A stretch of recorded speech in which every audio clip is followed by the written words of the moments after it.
Fear Not, Episode 90. Hi, I'm Billy Atwell, and I believe that consistently facing your fears is the only way to realize your truest self and to make those confident choices that will help you to obtain your deepest held hopes and dreams. I have faith that this podcast series will show you that you are not alone, that it will strengthen you and give you courage to face your fears, and that it will help you to permanently cross over into a life of living beyond your fears. Join me on this journey as we listen and learn from others as they share their experiences in facing and overcoming their own fears.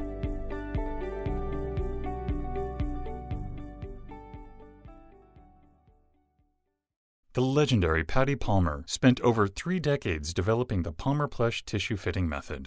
This technique allows you to create clothes that fit your body rather than rigidly adhering to the pattern's contours. Palmer Plush fitting workshops and online courses are designed for both the beginner and advanced sewist and provides a polished piece that looks custom-made. For more information on the available Palmer Plush fitting workshops and online courses, visit palmerplush.com. palmerplush.com. Hello, everybody. Welcome to the show today. You and I are going to be joined by Rosalie Delaforet. Welcome, Rosalie. How are you today? I'm doing really well. Thanks for having me. Yeah, the pleasure's all mine. Are you ready to fear not today? I am. Rosalie is a clinical herbist, herbal educator, and author of the book Alchemy of Herbs, Transforming Everyday Ingredients into Foods and Remedies that Heal. She's also the education director at Learning Herbs and a registered herbalist with the American Herbalist Guild. Rosalie's teachings make herbs simple and practical for everyone. Rosalie, can you take a few moments to fill in the gaps and maybe also give us a brief glimpse of your personal life? Sure. Well, I think you covered it pretty well in terms of my main calling in life, which is, as you might imagine, herbs. I did just, as you mentioned, I'm author of Alchemy of Herbs, and that just published. So it's a pretty exciting thing in my life right now. So personally, I live in a very rural area in the northeastern Cascades of Washington State. The nearest incorporated town for me is about a half an hour away, and there's 1,000 people that live there. I live on 20 acres with my husband, our cat, and 4 chickens. And we just actually bought our home last year, and it has beautiful gardens. And this year we're going to attempt to grow most of our own food. And before that, we also lived in the same valley, and we lived in a really small cabin without any running water and had a little bit of solar electricity. So we were very happy there. And I'm also very happy to have running water now. So we live in this beautiful, beautiful valley, and my favorite things to do here are to go kayaking. I love swimming in our lakes and rivers, and hiking. I also am an avid reader, and I love reading in my hammock in the sunshine outside. Wow, you sound like you have a really amazing life. I really do. I'm very blessed. Rosalie, would you also share with us today one of the biggest fears that you've had to face? Sure. I'll be really honest with you. When I first got the request to do the podcast, my initial reaction was like, oh no, I can't do that. Simply because the idea of like getting on a podcast and talking about my fears was pretty terrifying to me. And I was telling a friend about it, and I said, well, it feels wrong to like turn something down, but oh my gosh, can you imagine? And we started talking about it, and I told her, I was like, I'd be the worst guest anyway, because there's just fear is such a common companion in my life. So who am I to talk about it? And she just kind of looked at me for a moment, and she said, yeah, but despite all the fear that you have, you continue to push yourself forward through that fear. So she said, it sounds like you'd be the perfect guest. And I was like, oh, okay, that might be right. So I did end up saying yes. And I would say that's kind of typical of so many like major steps in my life, especially within my calling of being an herbalist, is that I often have initial fear, and that initial like, oh, I can't do that through a lot of things. So it's hard for me to cite, my biggest fear ever, just like I said, because so many steps forward in my life, I have that voice of fear in my head. But actually, just this past weekend, I had a presentation to do. It was actually at my book release party, and it was a local event here. And so I was gonna at the party, it's definitely a party. I'd serve cake and tea, and I was gonna do a little presentation. And it was interesting because I do a lot of public speaking. I teach a lot, and I don't normally get really nervous, but I just think it was like kind of the hugeness of my book finally being published and being within my community, perhaps. I was terrified, and the whole week leading up to it, I was just kind of, just very nervous, very scared. And then the day of, it just amped up really strongly. And, my stomach was in knots. I could barely eat. And I just kept, this internal dialogue of my head just like running around in circles, going from between like checking off my to-do list to make sure everything was in order to, simultaneously, I just kept asking myself, like, why did I do this to myself? So we can talk about that as my latest biggest fear was this little presentation I had to do. Yeah, sure. And I'd be real interested in to know what you personally do to take that step because, that's really the defining point, right? You either succumb to the fear and you don't do anything, but it sounds to me like you just go ahead and proceed. So what is it that helps you to take that step of action so that you're not paralyzed by the fear? Yeah. Yeah.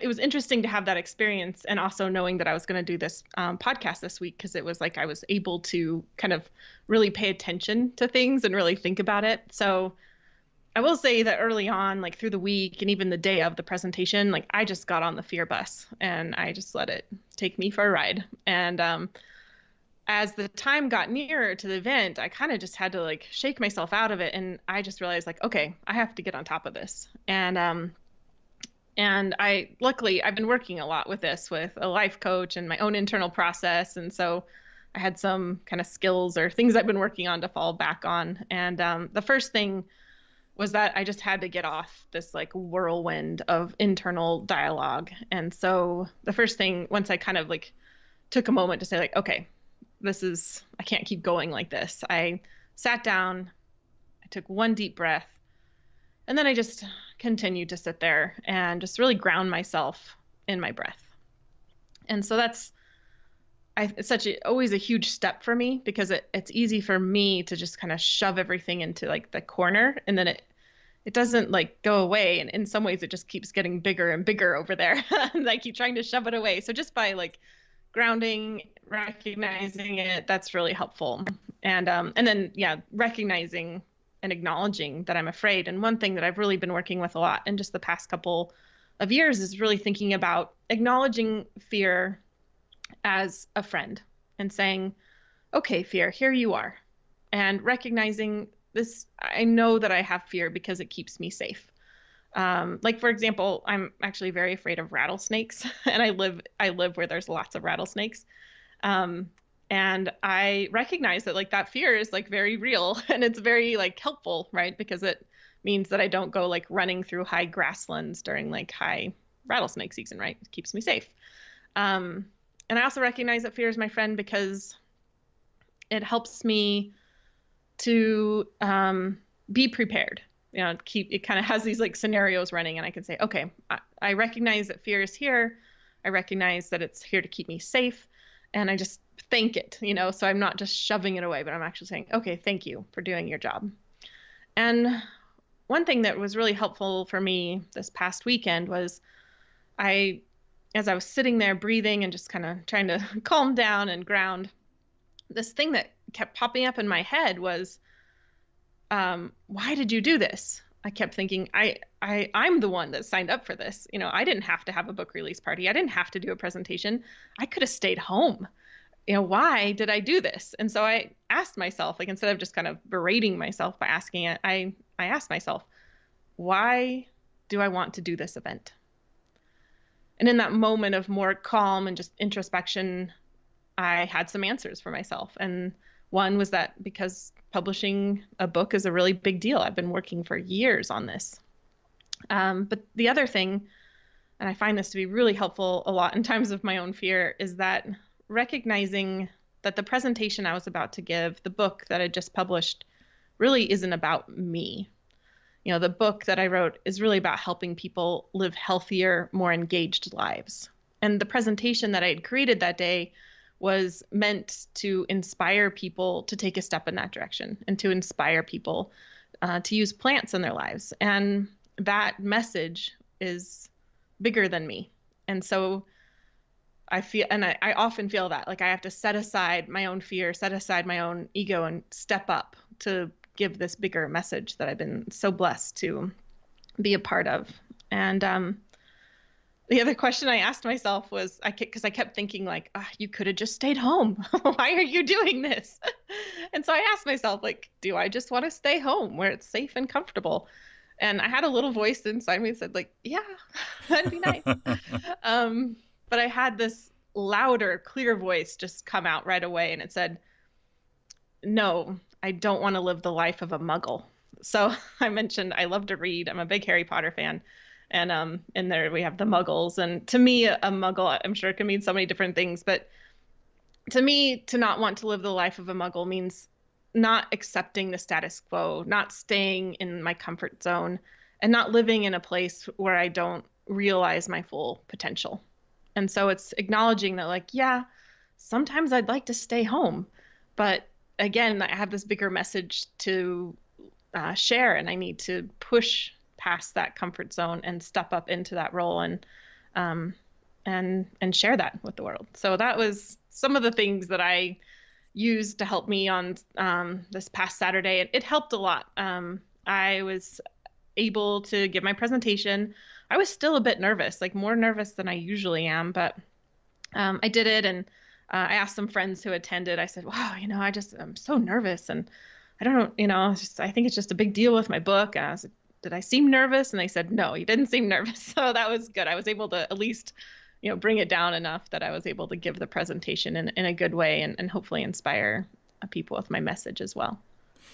You seem to have quite a healthy perspective on fear. And I'm just curious if you could share with us today, maybe, the books or the resources that have helped you to get to that point. Definitely. A big thing for me has been in the past 2 years, I started working with a life coach, and that was so helpful with someone who can work with me personally and work, so it wasn't like a abstract thing that we were working on. And I actually signed up with her because I thought it was like going to be like a career thing, like help me, build my career or something.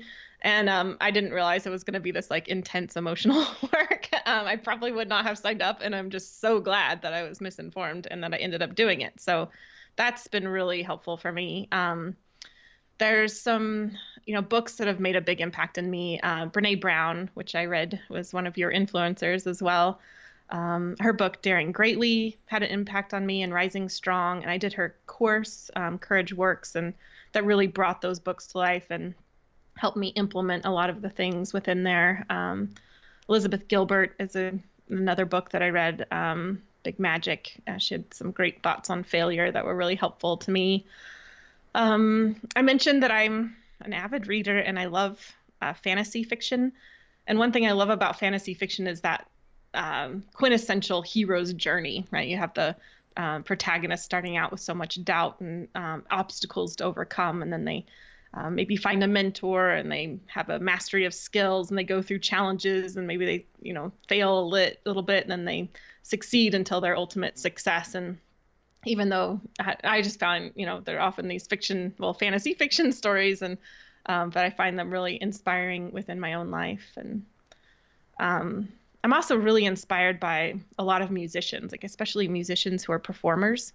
I just think, look at them, to get out on stage and share their message, especially like one of my favorite musicians is Ani DeFranco, and she has some powerful messages within her music, and she gets out there and shares such a true, authentic voice. And so I look at people like that, and I'm inspired by their actions of bravery. Are you ready for the speed run? Sure. What individual, whether they be fiction or real, has made the most impact on your life? Yeah, I would have to say my husband. He's everything that I want to be in this world, which is he's very wise, he's very grounded, he's very funny. He's also French, which is I've been obsessed with France my whole life. So he's everything I've ever wanted to be, and he's also the backbone of my life. When people ask like, what is the secret to your success? My honest answer is my husband, because he does so much behind the scene works, and he just makes everything I do possible. If you could instantly change one thing in the world, what would you change? I wish that people would reawaken to their connection to the earth and to the natural world. What's your biggest weakness? Mm-hmm. I've been working with a life coach, as I mentioned, so I'm pretty up on this one. I'm really good at taking things too personally, and that's something that I'm really working on to not take things as personally. What's your biggest strength? I truly love being generous. I love sharing information. Like, for example, my website is full of information of articles that I've written, and I love supporting other people in the work they do. And I just truly find joy in being generous. If you could only have one book, what book would that be? Oh, that question makes me so sad. That question kind of terrifies me a little bit. Only one book. How could I live without a whole library? But I'd have to say Lord of the Rings, which the whole trilogy, which maybe is cheating a bit, but it is a complete story. And I love that it has everything from poetry to action adventure to the hero's journey and on and on. So I could read that book over and over and over. Rosalie, if someone would like to connect with you, what's the best way for them to do that? Most of my information is found on two different websites. My personal website is herbswithrosalie.com. And then I also write a lot of articles for learningherbs.com. And what parting advice would you like to leave with us today? I'd say that to remember that fear is our friend. It's there to protect us. And when we acknowledge it and thank it, then it can lessen its grip on us. I think that we live in a world that's filled with problems, and I really feel like it's our duty to share our gifts with the world to make this a better place. So I encourage people to do that and to surround yourself with courageous people, whether it's through stories or musicians or friends, because I feel like by surrounding ourselves with that, it also can help us to be more grounded and share our gifts in a courageous way. Thank you so much for that. I want to also let everyone know, too, that Rosalie has generously donated a copy of her book to be given away. So if you would like the opportunity to win, visit the giveaways page at livingbeyondyourfears.com to submit your free enter form today. Remember, the competition only lasts 7 days, and there are multiple ways for you to enter so that you can increase your chances of winning.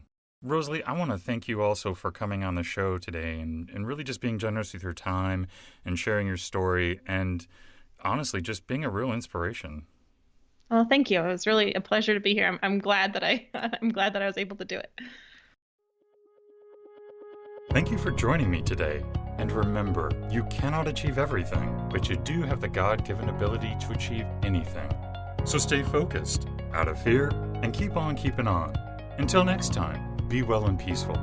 For more information on today's episode and guest, or for resources that will assist you in overcoming your fears, visit livingbeyondyourfears.com. And don't forget to subscribe to this podcast, where 3 times a week we move to a life beyond our fears.